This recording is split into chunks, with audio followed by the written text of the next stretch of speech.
Hey guys, Chrono16 here. Now in this video, I'm going to show you how to go outside and spot Comet Ison while it's still in the morning skies, and also once it gets into the late afternoon or early evening skies, how you can see Comet Ison as it heads inbound towards our sun.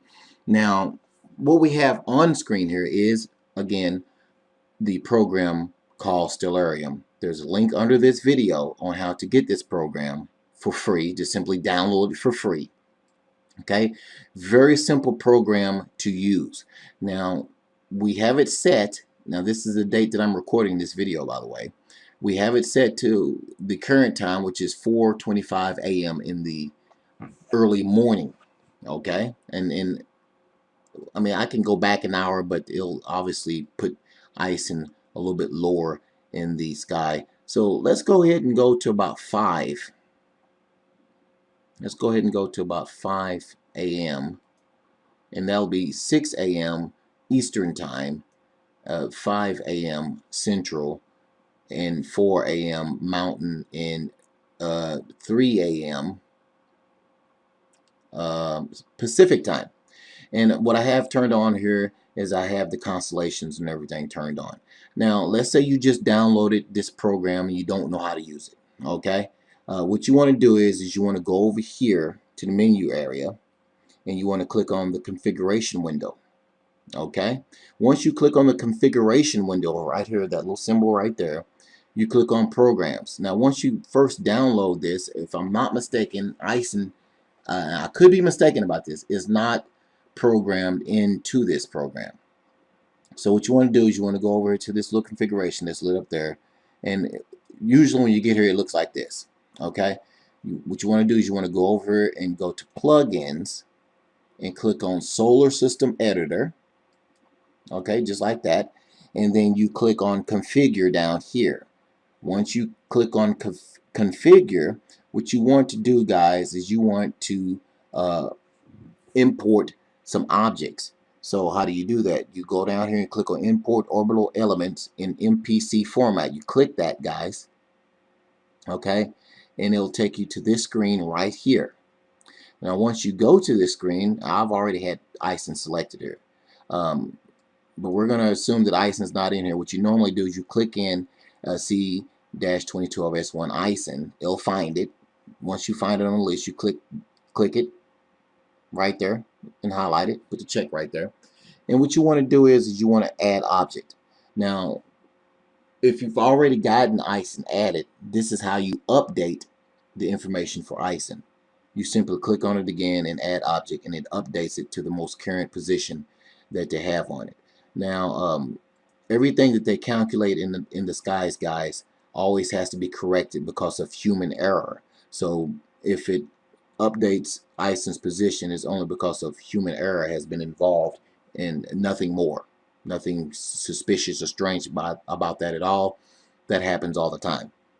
Once you do all that, guys, you get out of the screen, and there's your current position of Ison. Now, let's say you're trying to look at Ison with a telescope, and you want to, and you have a handheld computer that's connected to your telescope, which most of them usually come with nowadays.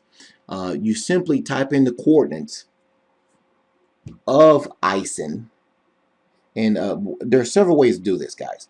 One way you can do it is what I'm fixing to do here now. Is I'm fixing to take you to this website. I've taken you here before in other previous videos, theskylive.com. Okay. Once you calibrate your telescope, once you calibrate it, guys, you go here. This is the position of Ison. You type these numbers in and hit enter on your handheld telescope computer there, and it'll take you to the exact location of Ison, wherever it may be in the sky once you do that. Okay? All right? It's that simple. That is, if you have a go-to telescope with a connected handheld computer to it. Now, as of right now, as of me recording this video, Ison is not visible with a pair of binoculars. You can see it with a good telescope right now. Ison is not as bright as they forecasted it to be, unfortunately. But again, that's the way it is. Now, as we go further into November, as we go further into November, there we go. I hate when this happens. Sometimes this program, there we go, it gets a little stuck there. We go further into November, Ison gets lower and lower to the horizon. So by the time you get around to the 15th, guys, you will not be able to see Ison in the morning time skies anymore, because again, Ison is coming toward the sun, so it's going to get lower on the horizon as you look east in the morning times. And after the 15th, you really won't be able to see Ison anymore in the morning skies at all. So what we've done now, guys, we've jumped ahead to, again, the 16th, and we're going to go ahead a little bit further here of the 16th of November, and we go on into the 17th of November, the 18th of November, the 19th. As you can see on screen right there, there's Ison heading straight toward the sun. Now, obviously, you will not be able to see Ison during the daytime at all, because it's the daytime. So as Ison continues to close in on the sun, we got it set to a little bit after 3 p.m. Central Time, 4 p.m. Eastern. Adjust your time accordingly. And then right around, well, actually on the 28th of November, Ison, as you can see, goes around the sun. Now, if it makes it and comes back out, then it's going to be pretty bright. Now, if you're going to try to look at Ison with a telescope, guys, make sure you got the proper solar filter. If you don't, you're going to blind yourself, plain and simple. You're going to burn your eyes out. Okay, that's nothing to play with at all. So make sure you got the proper solar filter to look at Ison.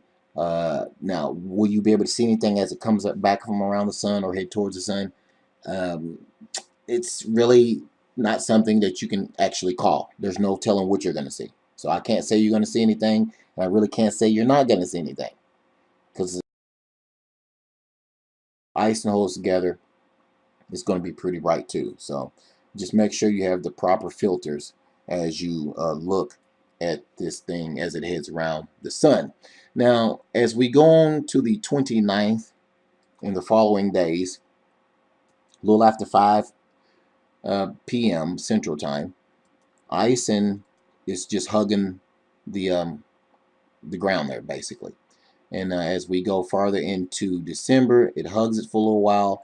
And as we get around the 9th, it starts heading out west and toward the northeast there. You can see Ison gets a little higher in the sky. And obviously, the higher it's getting, the dimmer it's getting. Okay, so what we want to do is we're going to want to go a little bit farther into the evening there, so we can get a better look at Ison. So we're going to right around let's say 6 p.m. Central Time there.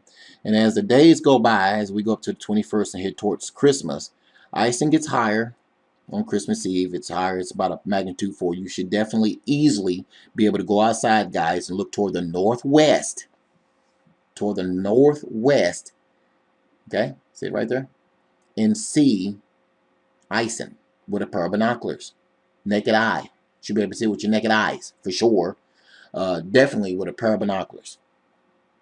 As you look toward the northwest, as Ison will be very visible if it holds together in the northwestern sky. And as time goes on, guys, Ison gets higher in the sky and it gets dimmer.